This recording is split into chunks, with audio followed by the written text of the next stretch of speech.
विघ्नहर्ता श्री गणेश, श्री गणेश, श्री गणेश। माँ आप चिंता मत कीजिए माँ, मैं भवन के द्वार की रक्षा करूंगा। मैं आपकी सेवा करने ही तो आया हूँ ना माँ। अच्छा, किंतु आप ऐसा कैसे कर पाओगे पुत्र? मैं करूंगा ना रक्षा माँ। दिव्य है मेरा पुत्र, किंतु मुझे इसको और शक्तियां देनी होंगी। माँ मेरा विश्वास कीजिए, मैं आपकी रक्षा करने में सक्षम हूँ। हाँ पुत्र, किंतु फिर भी मैं आपको कुछ और ज्ञान भी देना चाहती हूँ।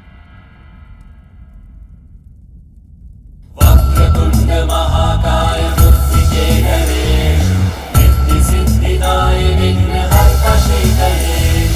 सुमुख नाम प्रथम पूज्य वेद तुम विशेष, सिद्धिदाय विघ्नहर्ता श्री गणेश। बालक का भाल जो स्पर्श की उमा, शक्ति के ज्ञान से बालक हुआ युक्ता। वक्रतुंड महाकाय बुद्धिकेतनेश, सिद्धिदाय विघ्नहर्ता श्री गणेश। सुमुख नाम प्रथम पूज्य वेद तुम विशेष, सिद्धिदाय विघ्नहर्ता श्री गणेश। माँ अब मैं आपकी रक्षा के लिए पूर्णतः तैयार हूँ। नहीं, कदाचित इतना पर्याप्त नहीं है पुत्र। पर्याप्त है माँ, अब मैं किसी का भी सामना कर सकता हूँ। हाँ पुत्र, किंतु आपको अभी भी और शक्ति की आवश्यकता है।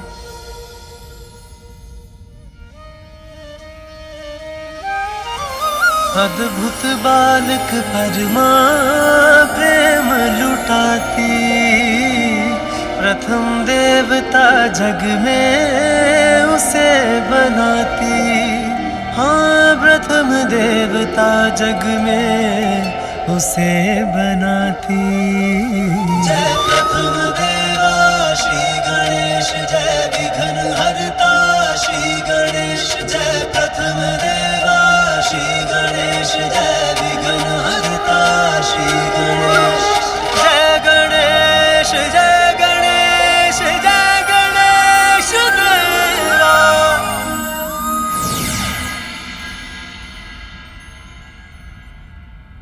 पुत्र,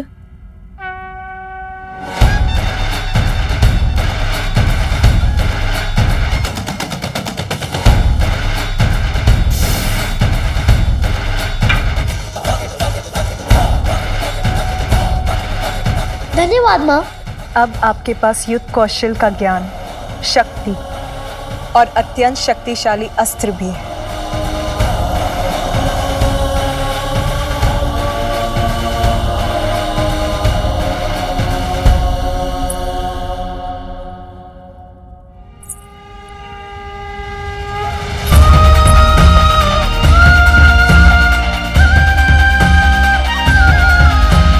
पुत्र, मैं स्नान करने जा रही हूँ। स्मरण रहे, किसी को भी भीतर मत आने देना।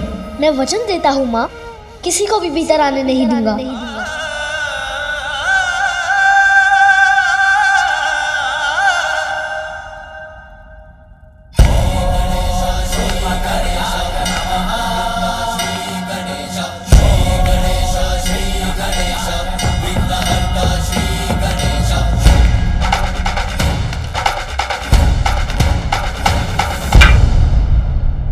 प्रभु शिव शंकर की, प्रभु शिव शंकर की, प्रभु शिव शंकर की, प्रभु शिव शंकर की।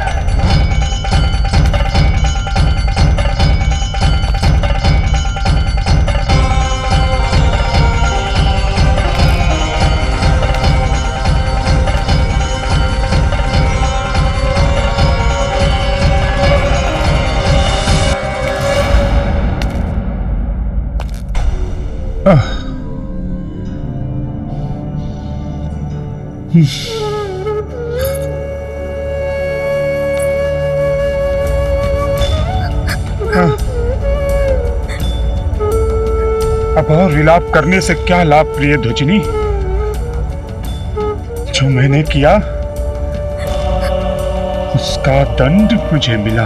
मत रो, शांत हो जाओ। मैं आपके लिए नहीं, पार्वती नंदन का विचार कर रो रही हूँ। मैंने कहा था आपको वहां मत जाइएगा, किंतु आपने मेरी एक ना सुनी।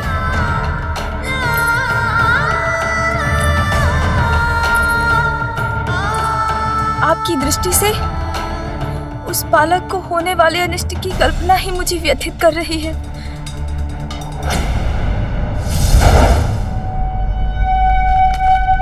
प्रभु शिव शंकर की, प्रभु शिव शंकर की, प्रभु शिव शंकर की, प्रभु शिव शंकर की, प्रभु शिव शंकर की, प्रभु शिव शंकर की, प्रभु शिव शंकर की, प्रभु शिव शंकर की, प्रभु शिव शंकर की, प्रभु शिव शंकर की, प्रभु ठहर जाइए, ठहर जाइए।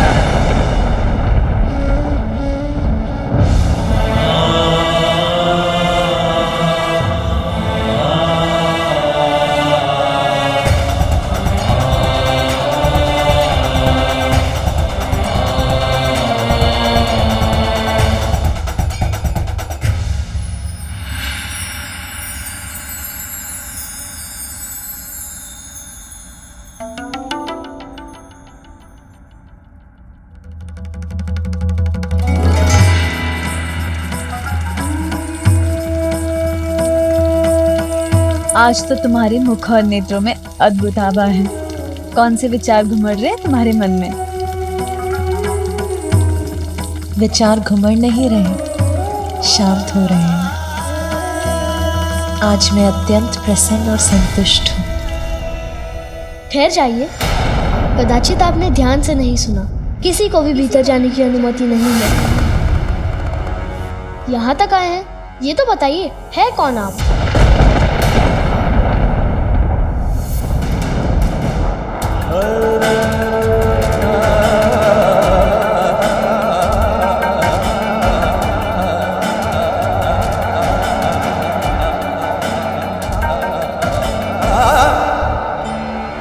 कोई भिक्षुक प्रतीत होते हैं। भिक्षा तो बाद में ही मिलेगी, माता के स्नान के उपरांत। तब आइए, अभी जाइए।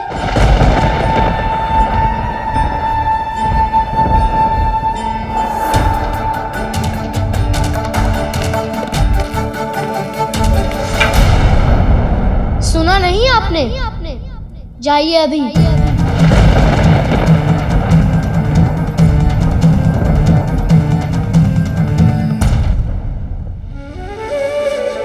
कदाचित अधिक भूखे हैं। अपने फल दे सकता हूँ, वो चाहिए?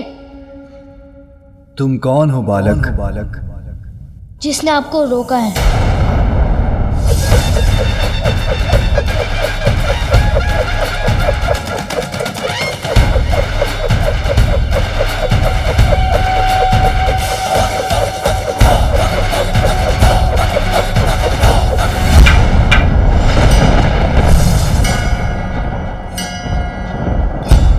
रक्षक हूँ यहाँ का, रक्षक हूँ यहाँ का, रक्षक हूँ यहाँ का, रक्षक हूँ यहाँ का।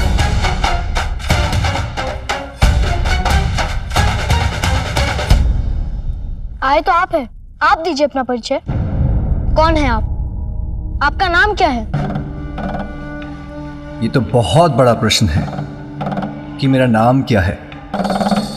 मैं कौन हूं? तुम मुझे किसी भी नाम से पुकार सकते हो बालक। संसार के सभी नाम मेरे ही हैं।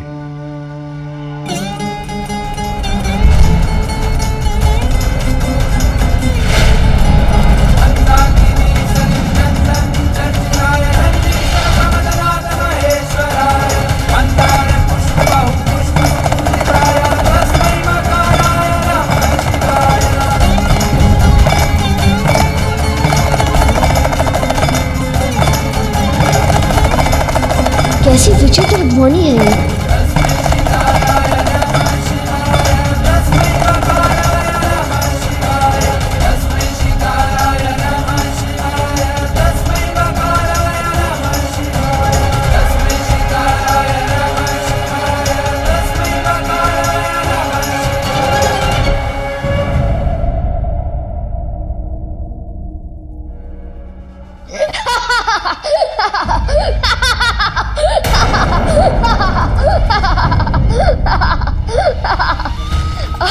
अर्थात आप मेरे जैसे ही हैं।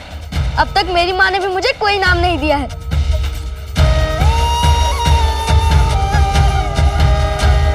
अच्छा, आपका नाम नहीं है तो अपने माता पिता का ही नाम बता दीजिए। मेरे कोई माता पिता नहीं है बालक। जो आदि अनंत हैं, स्वयं अजन्मे हैं किंतु जगत जिनसे है, जो सृष्टि के कण कण में वास करते हैं, भला उनके माता पिता कैसे हो सकते हैं?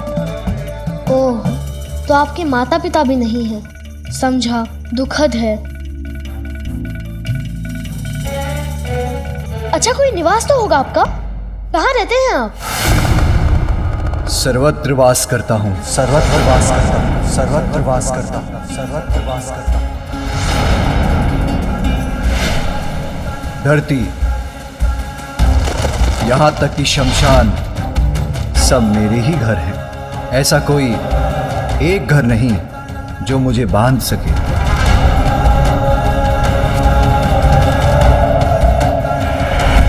यही समझ लो, मैं सर्वत्र हूं और कहीं भी नहीं।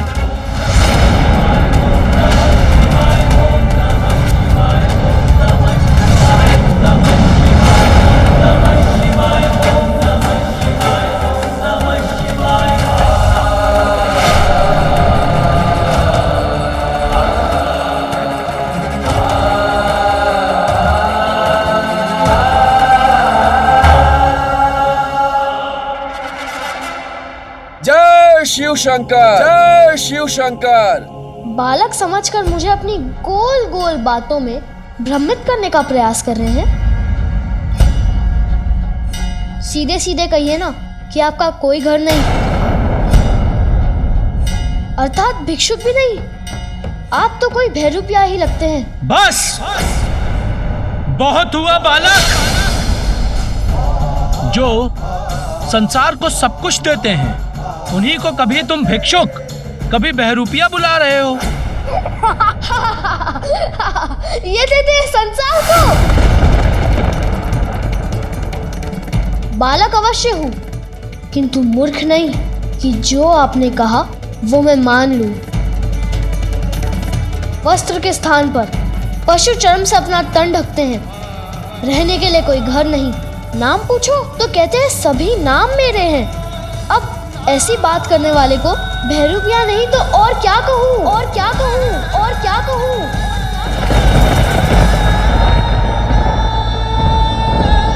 एक बार किसी जलाशय में स्वयं को झांक कर देखिए, भिक्षुक या भैरूपिया ही प्रतीत होते हैं। ये बालक कुछ भी कहे जा रहा है और प्रभु मुस्कुरा रहे हैं।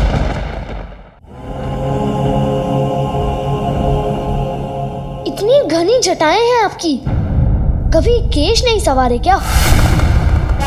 बालक, प्रभु की जटाओं का अर्थ भी जानते हो? मेरे प्रभु। सखी, कुछ तो कहिए, किसके विचारों में डूबी हैं आप? मैं उनके विचारों में मग्न हूं जिनका शीश घनी जटाओं से सुशोभित है।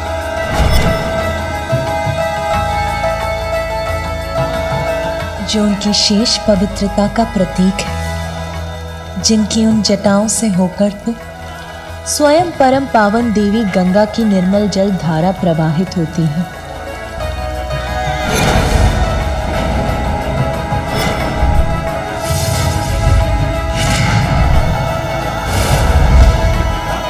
आपका तो सभी कुछ विचित्र है। और ये मस्तक पर तीसरा नेत्र क्यों है? देखने के लिए दो नेत्र कम पड़ गए थे क्या? प्रभु का तीसरा नेत्र खुल गया ना, तो बालक। जिनका तीसरा नेत्र प्रतीक है इसका कि जो दो नेत्रों से देखा जाता है वो सदा सत्य नहीं होता।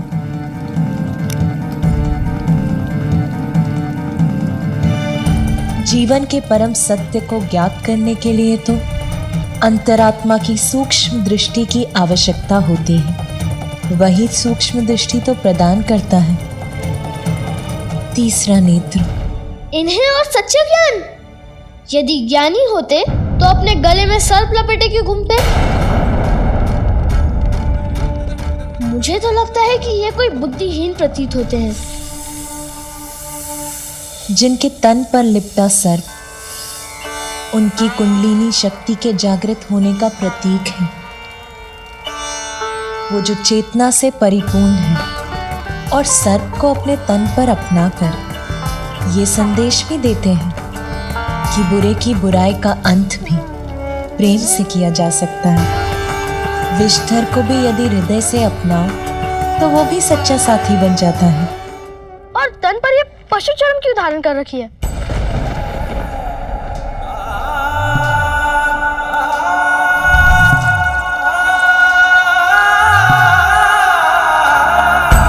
मृत पशु के चर्म को अपने देह पर धारण कर वस्त्र बनाने वाले वो ये संदेश देते हैं कि व्यर्थ में प्रकृति नष्ट ना हो, प्रकृति का सम्मान हो, उससे जुड़ाव रहे। मृत शत्रु के चर्म को धारण करना तो उसका भी सम्मान है। प्रत्येक जीव को संभाव से देखते हैं।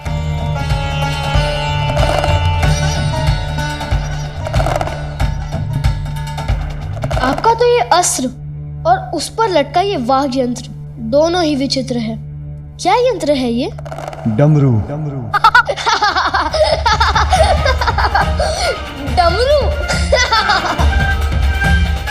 आपके तो इस यंत्र का नाम भी विचित्र है, डमरू।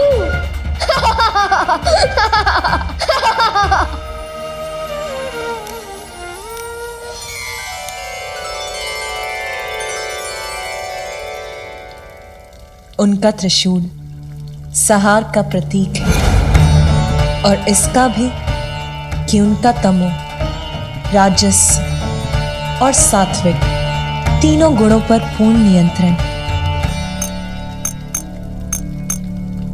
उनके डमरू का आकार तो अनंत का ही स्वरूप है, जिनके नाद से ब्रह्मांड का, ब्रह्म अक्षर का, स्वर का व्यंजन और समस्त संसार का जन्म हुआ है।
से क्या झड़ रहा है जिसका स्पर्श मुझे भा रहा है?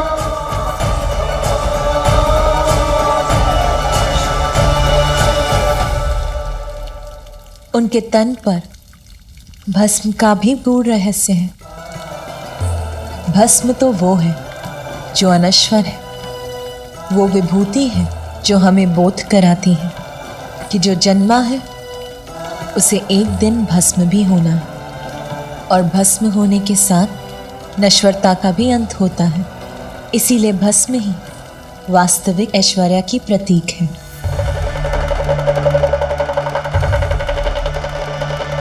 भस्म लगाकर घूमना तो आलसियों का कार्य है। कहीं तन पर लग गई होगी, फिर स्नान नहीं किया होगा, है ना?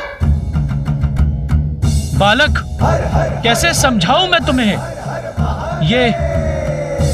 ये मेरे प्रभु के तन की पवित्र अनश्वर भस्म है।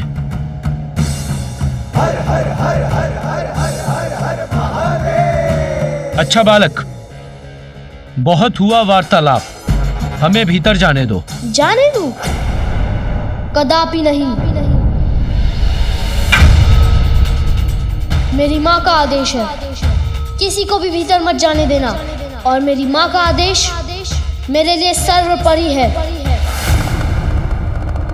बालक, अपनी माँ के प्रति तुम्हारी भक्ति देखकर मैं बहुत प्रसन्न हूं, किंतु मैं तुम्हारी माँ का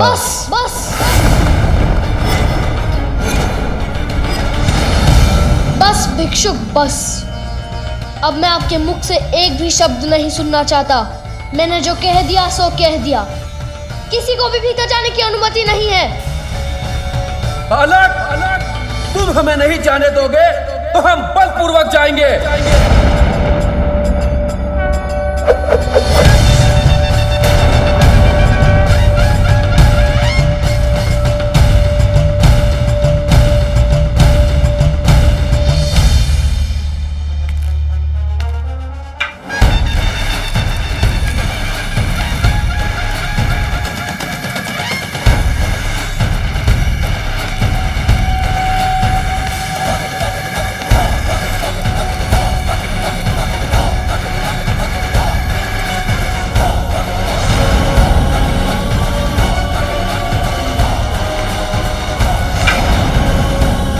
जब तक मैं इस द्वार की रक्षा कर रहा हूं, तब तक कोई इस रेखा को नहीं लांघ सकता।